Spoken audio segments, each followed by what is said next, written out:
അഴിമതി നിരോധന നിയമത്തിലെ 7A വകുപ്പുകളിൽ പറയുന്ന കുറ്റങ്ങളൊന്നും ശ്രീ വി ഡി സതീശൻ ചെയ്തിട്ടില്ല എന്ന് അസന്നിഗ്ധമായി തെളിയിക്കപ്പെട്ടിരിക്കുകയാണ്. ഈ കേസിൽ വിജിലൻസ് ആംഗിൾ ഒന്നും തന്നെ കണ്ടെത്താൻ കഴിഞ്ഞിട്ടില്ല. അതുകൊണ്ട് ഈ കേസിന്റെ തുടർ നടപടികൾ വേണ്ടെന്നും വിജിലൻസ് ഡയറക്ടറുടെ റിപ്പോർട്ടിൽ വ്യക്തമാക്കുന്നു. ആ സാഹചര്യത്തിൽ ഈ കേസ് അവസാനിപ്പിക്കാൻ തീരുമാനിച്ചതായി ഞാൻ നിങ്ങളെ അറിയിക്കുന്നു. അങ്ങനെ അവസാനിപ്പിക്കാവുന്നതാണോ പുനർജനി കേസ്? 2018 പ്രളയത്തിന് ശേഷം പറവൂർ മണ്ഡലത്തിൽ നടപ്പിലാക്കിയ പുനരധിവാസ പദ്ധതിയുമായി ബന്ധപ്പെട്ട് അന്നത്തെ പ്രതിപക്ഷ നേതാവും പറവൂർ മണ്ഡലം MLA-യുമായ വി ഡി സതീശനെതിരെ ഉയർന്നു വന്ന അഴിമതി ആരോപണമാണ് പുനർജനി കേസ്. പദ്ധതിയുടെ ഭാഗമായി വിദേശത്തു നിന്നും അനുമതിയില്ലാതെ ഫണ്ട് സമാഹരിച്ചുവെന്നും ഫണ്ട് വിനിയോഗത്തിൽ ക്രമക്കേട് നടത്തിയെന്നുമാണ് പ്രധാന ആരോപണം. വി ഡി സതീശൻ അനുമതിയില്ലാതെ വിദേശ രാജ്യങ്ങളിൽ പോയി പണം പിരിച്ചുവെന്നും ഇത് ചട്ടവിരുദ്ധമാണെന്നും പരാതി വന്നു. 2020 പുനർജനി തട്ടിപ്പ് കേസ് നിയമസഭയിൽ ഉയർന്നു വരുന്നത്. അങ്ങയുടെ മണ്ഡലത്തിൽ ഒരു പദ്ധതിക്ക് വേണ്ടി അങ്ങ് വിദേശങ്ങളിലൊക്കെ പോയി പണം പിരിച്ചല്ലോ. ബെർമിംഗ്ഹാമിലെ അങ്ങയുടെ പ്രസംഗത്തിന്റെ ഒരു ക്ലിപ്പ് ഞാൻ കേട്ടു. 500 പൗണ്ട് വെച്ച് തരണമെന്ന് അഭ്യർത്ഥിച്ചു. ഏത് ഫോറിൻ കോൺട്രിബ്യൂഷൻ റെഗുലേഷൻ ആക്ട് നോക്കിയിട്ടാണ് നിങ്ങൾ ഈ ധനസമാഹരണം നടത്തിയത്? നിങ്ങൾ എത്ര പണം സമാഹരിച്ചു? നിങ്ങൾ എത്ര വീട് വെച്ചു? നിങ്ങൾ എത്ര വിദേശയാത്ര നടത്തി? പുനർജനി പദ്ധതി സുതാര്യമായാണ് നടപ്പിലാക്കിയതെന്നും അതിന്റെ പേരിൽ ഒരു രൂപ പോലും വിദേശത്ത് നിന്നും പിരിച്ചിട്ടില്ലെന്നും നിയമസഭയിൽ ഔദ്യോഗികമായി പറഞ്ഞ വി ഡി സതീശന്റെ വാദം പൊളിക്കുന്ന രീതിയിൽ ജെയിംസ് മാത്യു MLA ഒരു സീഡ് തന്നെ നിയമസഭയിൽ മുന്നിൽ വെച്ചു. ബർമിംഗ്ഹാമിൽ പോയി $500 വീതം പുനർജനി പറവൂരിന് വേണ്ടി വാങ്ങുന്നതിന് നടത്തിയ അഭ്യർത്ഥനയുടെ CD-യാണ് ഇവിടെ വെക്കാൻ പോകുന്നത്. ഇത് ഫെറയുടെയും ഫെമയുടെയും അനുമതി വാങ്ങിയാണോ ചെയ്തത്? പറയണം. ഒരൊറ്റ ടേമിൽ 81 തവണ വിദേശയാത്ര നടത്തിയത് എന്തിനായിരുന്നു എന്ന് നാട്ടുകാർ അറിയണ്ടേ? ഇനി വി ഡി സതീശന്റെ UK-യിലെ പ്രസംഗം കൂടി ഒന്ന് കേൾക്കാം. Actually, you are helping 5 families. I am going to give 5 sewing machines to 5 families. They lost their sewing machine. When they get the sewing machine, they can start their life. Actually, you are helping in around the table. You are helping 5 families. When you are raising 500 pounds, that will help 5 families. V D സതീശന്റെ UK-യിലെ പ്രസംഗം തെളിവായി നൽകിക്കൊണ്ട് Kathikudam action council പ്രസിഡന്റായ ജെയ്സൺ പാനിക്കുളങ്ങര വിജിലൻസിൽ ഒരു പരാതി നൽകി. പുനർജനി പദ്ധതിയിലെ തട്ടിപ്പ് അന്വേഷിക്കണമെന്ന് ആവശ്യപ്പെട്ട് ഒരു യൂത്ത് കോൺഗ്രസ് നേതാവും പരാതി നൽകിയതായി അന്ന് വാർത്തകൾ വന്നിരുന്നു. അങ്ങനെ വിജിലൻസ് പുനർജനി കേസ് അന്വേഷണം ആരംഭിച്ചു.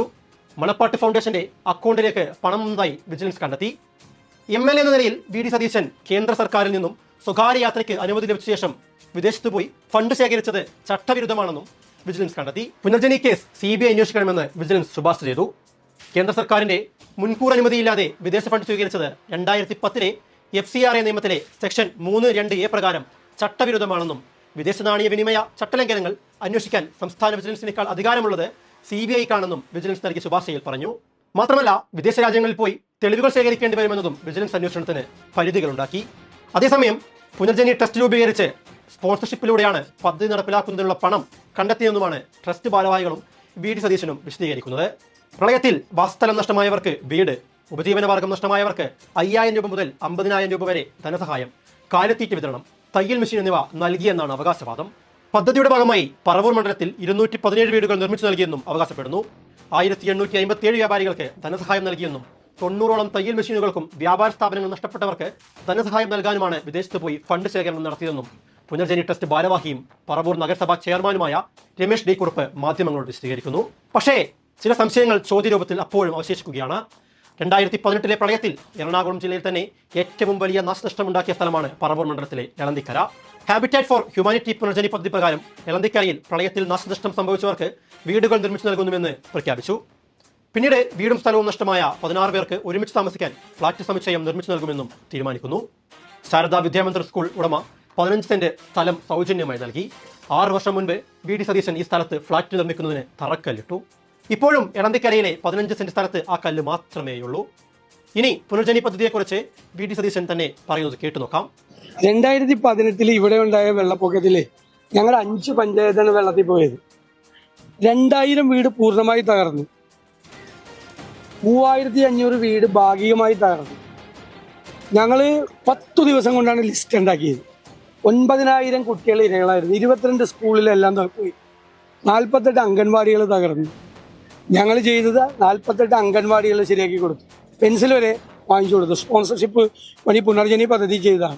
ഫ്ലഡിലുണ്ടായിരുന്ന മുഴുവൻ പേർക്കും സർക്കാരിന്റെ നിബന്ധനകളിൽ വരാത്ത ആളുകൾക്കാണ് പുനർജനിയിൽ വീട് വെച്ചു കൊടുത്തത്. ഞങ്ങൾ എത്ര സ്പീഡ് തീർത്ത്. കോടികൾ പിരിച്ചെന്നാണ് പറഞ്ഞത്. പൈസ ബാങ്കിൽ കിടക്കുകയാണ്. 742 കോടി രൂപ കിടക്കുകയാണ്. കോടികൾ ബാക്കിയുണ്ട്. പക്ഷേ എളന്തക്കരയിലെ കുടുംബങ്ങൾക്ക് കൊടുക്കാമെന്ന് പറഞ്ഞ ഫ്ളാറ്റിന്റെ പണി പോലും തുടങ്ങിയിട്ടില്ല. വിദേശത്ത് നിന്നും പണം പിരിച്ചിട്ടില്ലെന്ന് ആദ്യം പറഞ്ഞു. തെളിവ് സഹിതം പുറത്തു വന്നപ്പോൾ മിണ്ടാട്ടമില്ല. ദുരൂഹതകൾ ഇനിയുമേറെയുണ്ട്. പദ്ധതിയുടെ ഗുണഭോക്താക്കളുടെ ലിസ്റ്റ് പുറത്തുവിടണമെന്ന് CPIM ആവശ്യപ്പെട്ടപ്പോൾ അത് വ്യക്തികളുടെ സ്വകാര്യതയെ ലംഘിക്കുന്നതാകുമെന്ന് എറണാകുളത്തെ UDF നേതൃത്വവും VD സതീശനും അന്ന് പറഞ്ഞു. എന്നാൽ VD സതീശന്റെയും UDFന്റെയും സോഷ്യൽ മീഡിയ പേജുകളിൽ പുനർജനി ഗുണഭോക്താക്കളുടെ ഫോട്ടോ സഹിതം പോസ്റ്റുകൾ കാണാൻ സാധിക്കുന്നുണ്ട്. അത് സ്വകാര്യതയുടെ ലംഘനമല്ലേ? ആയിരക്കണക്കിന് ആളുകൾക്ക് സഹായം നൽകിയെന്ന് VD സതീശൻ തന്നെ പറയുന്നു. എന്നാൽ അതിന്റെ തെളിവോ രേഖയോ ചോദിച്ചാൽ കൈമലർത്തുന്നു. ഇനിയും 742 കോടിയോളം രൂപ അക്കൗണ്ടിലുണ്ടെന്നാണ് VD സതീശൻ പറഞ്ഞിട്ടുള്ളത്. അങ്ങനെയെങ്കിൽ പുനർജനി പദ്ധതിയിലൂടെ യഥാർത്ഥത്തിൽ എത്ര വീട് നിർമ്മിച്ചു നൽകി? ആരെല്ലാമാണ് ഗുണഭോക്താക്കൾ? ആർക്കൊക്കെയാണ് ധനസഹായം നൽകിയത്? ഈ എല്ലാ വിവരങ്ങളും പുറത്തുവിടാത്തത് എന്താണ്? ചോദ്യങ്ങൾ ബാക്കിയാണ്. അടുത്ത ബുധനാഴ്ച നുണകൾ കൊണ്ട് പൊതിഞ്ഞ പുതിയ ഉത്തരങ്ങൾ പ്രതീക്ഷിക്കുന്നു.